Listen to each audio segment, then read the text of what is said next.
Hi there, Sherls here. I want to share with you the board book I made for my daughter. She's in a preschool now and she really loves the show and tell activity every Friday. So I decided to make her a board book which she can then use during her show and tell her classmates the day that she went to the beach. And this board book, it only has like, let's see, 6 pages, and I use cereal boxes for all of the pages. You know, with the preschooler kid, they can be really rough, and that's why I don't use any paper but use a board book as the base. And the base, the one I use like cereal boxes, and I keep these pre-folded hinges like this one here. I got 1 inch for the hinge here and trim the rest to fit my 8.5 by 11 inches paper, and that's how I got this look.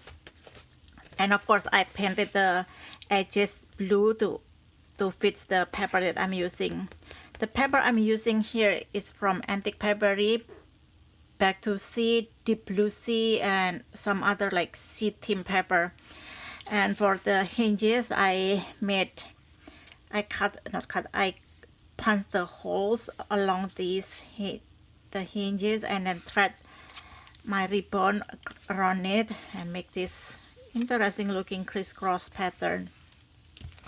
I kept all of these pages really simple. I only decorated like the first 2 or 3 maybe, and then I realized that it's not going to work with the toddler. And I was right, because when I gave this to her, she already started trying to peel the doilies or the decoration that I put around the photos.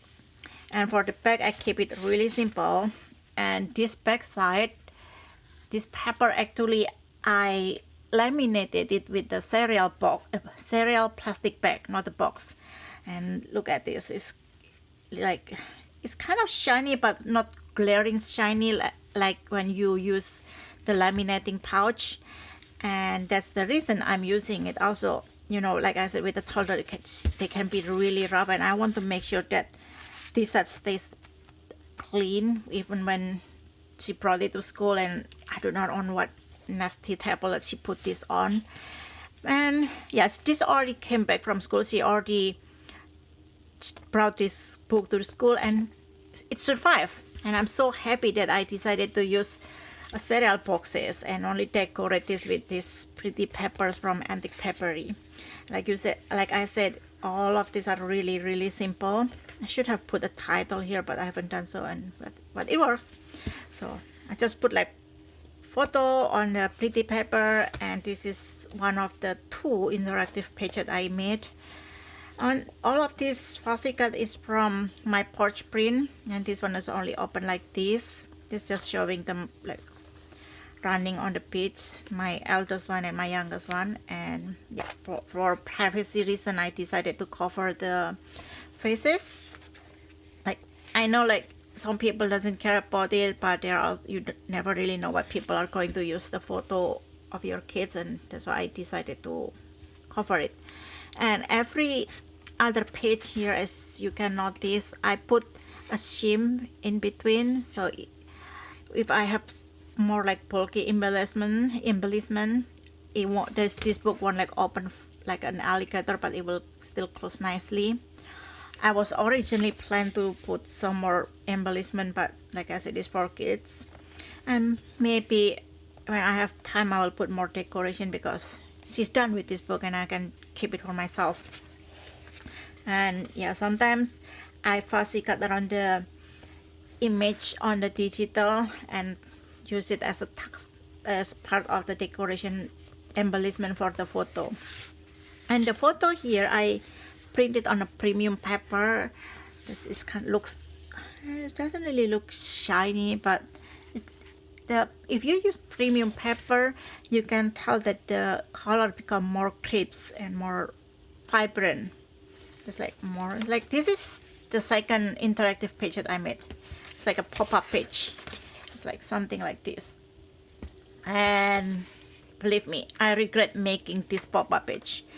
I was originally thinking like she would be so excited about this page, but you can see what they did with this. And also when I gave her this book, she threw tantrum because she tried to push this page, this pop-up pieces flat, but it's not going to work. And yeah, this pop-up piece has a cassette, so let me see if I can do this without showing picture. So here I have a decoration around the photo, and this one I didn't make using any template. I just used cardstock and fold it like I did with this Christmas card. I originally planned to make a second layer on the middle of the photo, so to make it kind of a layer scene in a layer photo, but I noticed that I printed my photo a little bit too big and didn't really give me enough space to put more decoration without covering their face too much, so I didn't do it. I have a tutorial how you can make this with any size of paper, and I will put the link on the description box, and you can also see the card on the top right of this video.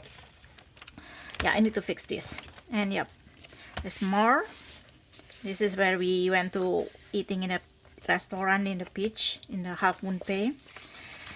Like I said, I originally thinking to make this into like a small journal, but it's not happening. And because I was originally planning to use make a journal, and I took this menu from the restaurant, so they have this menu on the paper and use the menu as their placemat, which is really nice idea.